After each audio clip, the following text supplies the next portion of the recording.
And we are back. And before I get started today, I just want to say another massive thank you to all the support I've been getting on this channel over the last few days. I said on Friday that we managed to get to 100 subscribers, and we are now just 5 days later at 150. Now, I know in the grand scheme of YouTube, 50 subscribers isn't a lot, but to see a channel grow by 50% in 5 days is massive.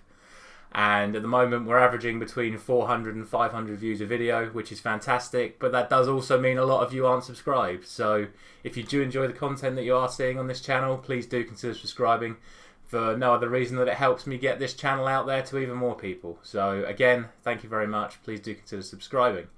Now, if you are only interested in the predictions, feel free to skip ahead to the chapters that I have down at the bottom of your screen.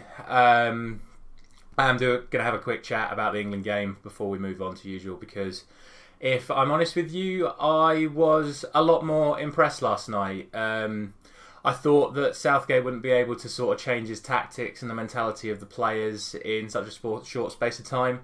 And it looked like to some degree he actually was able to do that. So fair play to him for that. He changed his shape from his usual 5-2-3 to a 4-2-3-1, which I actually thought suited the players that he picked a lot better.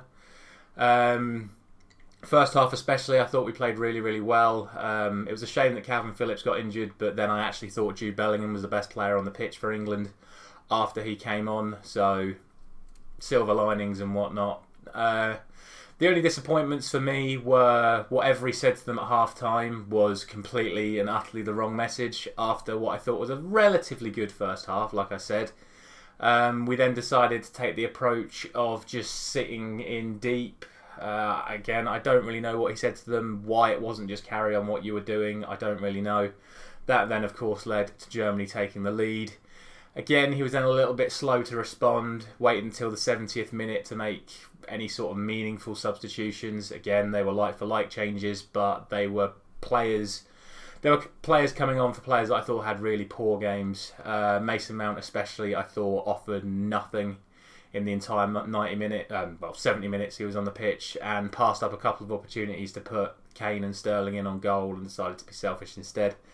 And also Bukayo Saka. I was really disappointed with Saka. I know Raum had a good game. I know he's had a great season for Hoffenheim in the Bundesliga, and he looked like a real problem for Saka, but I still expect someone of Saka's quality to put in a much better performance than he did. And I thought, again, Southgate was too slow to take him off. I'd have liked to have seen Grealish and Bowen come on probably 10-15 minutes earlier than he did. But then after those two came on, we played a lot better again, created some chances, and then that eventually led to the penalty that we scored, which got us the 1-1 draw. So all in all, I thought that was a fair result. I think we obviously played a lot better, but it does mean now that we only have 1 point from 2 games, 4 games left, of which 2 of them are against Italy, starting with the game on Saturday. So a must-win game at Molineux against Italy to keep any chances of us progressing to the semi-finals of the Nations League alive. But yeah, I'm in a much better mood today. I've honestly, as you'd have seen in yesterday's prediction video, I didn't expect anything from England yesterday. So it was good to see a little bit more fight. Hopefully it was fight before the Nations League and not just fight because it was Germany. If it was just because it was Germany, I do fear for us again against Italy at the weekend. But hopefully a good sign of what's to come over the next week or so for England.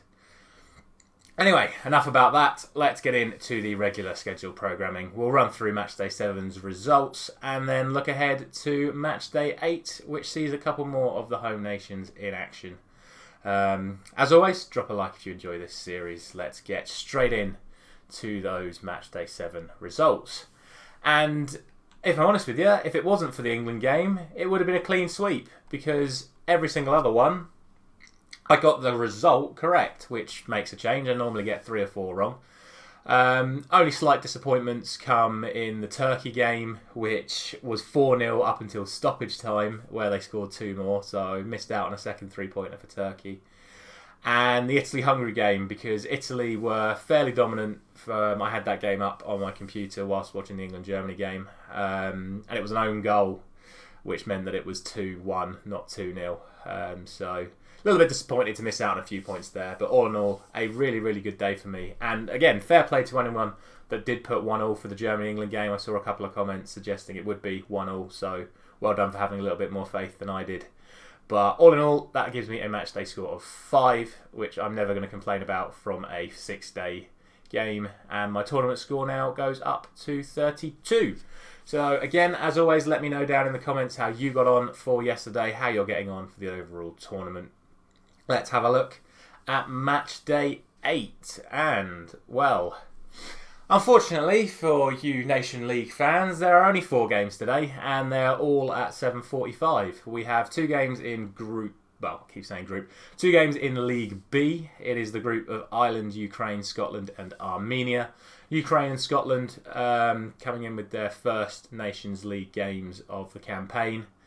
We start with Ireland and Ukraine, and I really don't know where to put this one. If Ireland would have beaten Armenia, then I probably would have tipped this one in favour of Ireland. However, they lost to Armenia, and obviously Ukraine beat Scotland relatively comfortably last week before then losing to Wales in the World Cup games. So it's a tough one. I'm going to edge it towards Ukraine purely because I don't think Ireland should ever really be losing to Armenia. So if they're coming into this game in that sort of form, then Ukraine should have far too much quality for them. So I'm going to go for a 2-1 win for Ukraine in that one there. As for the other game in the group, we have Scotland and Armenia. And I am going to keep disrespecting Armenia after saying that they shouldn't have beaten Ireland when they did. And I'm going to go for a Scotland win. They're going to be looking for a positive response after the disappointment of not qualifying for the World Cup. But at the same time, that sort of negative mindset around the ground and in the players could be capitalised on by an Armenia side that obviously has just beaten Ireland. Personally, I don't see that happening. Like I said, I am going to continue to disrespect Armenia in this group, which seems incredibly unfair, but I am going to go for a 2-0 Scotland win in that one. Yeah, fair play to Armenia if they do pull off another upset, but I don't see it happening. Then we move on to League A, and what is already shaping up to be a very interesting group. Obviously, we've spoken a few times about Belgium's attitude towards this tournament. They go up against a Poland side today off the back of comfortably beating Wales. Granted, it was Wales' kind of reserves. But I really don't know where to put this one. My instinct says Belgium are a much better team than Poland, with the greatest of respects to Poland, but I can't get that mindset out of my head that Belgium just simply don't care. And Poland could easily capitalise on that. So I'm going to weigh all those things together and just sort of lump out a result and go 3-2 to Belgium. Logic being, I think the Belgium attack will have too much quality for the Polish defence, just overall, even if they're not taking it seriously. The likes of De Bruyne, Lukaku, Hazard,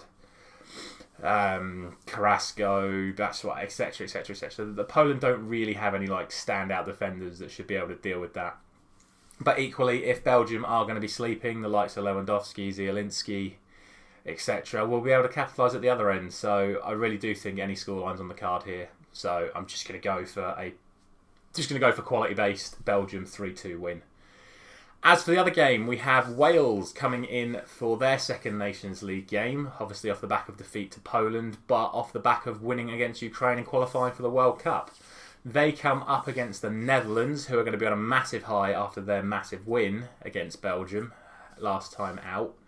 And again, I think this is a tough one to call, so I am going to go for, again, sort of a quality-based thing. And I'm going to give this one to the Netherlands again. I'm going to put them as a 3-1 win, which would be a fantastic start for them to get 2 away wins to start off the Nations League. Would, you'd almost say they were already in the semi-finals if they win this one as well. Granted, there would be 4 games left, but to get 2 away wins initially would be a very, very good start for them. I am going to give Wales a goal. Wales always seem to score. Bale normally involved in said goal, but it wouldn't surprise me if this was an even bigger win for Holland, potentially to 0. But I am going to respect Wales. I didn't think they'd beat Ukraine. And again, off the back of that massive win for them, I can see them being very confident going up against the Netherlands. It's also a good test for them. as well, with the World Cup in mind. If they expect to do well at the World Cup, they're going to need to perform against teams like the Netherlands. So I think they'll put on a good performance, but in the end, I think the Netherlands will just have too much quality for them. And that is going to round off today's video. Like I said, it's only 4 games today, so you don't get to see me for too long. As always, I will be putting the fixtures in the description of this video, allowing you to just quickly copy and paste them down and let me know what you think about today's game. As I said at the start of the video, please consider subscribing if you are new around here and are enjoying this series. Equally, drop a like as well. Share it with a friend if you want to get even more people involved. Like I said, we've been averaging 400 to 500 views over the last couple of days, so please share it around. Let's see if we can get up towards 1,000 views by the end of next week. And ring that bell if you want to get your predictions in before anybody else. I will see you first thing tomorrow morning. Thank you very much for watching.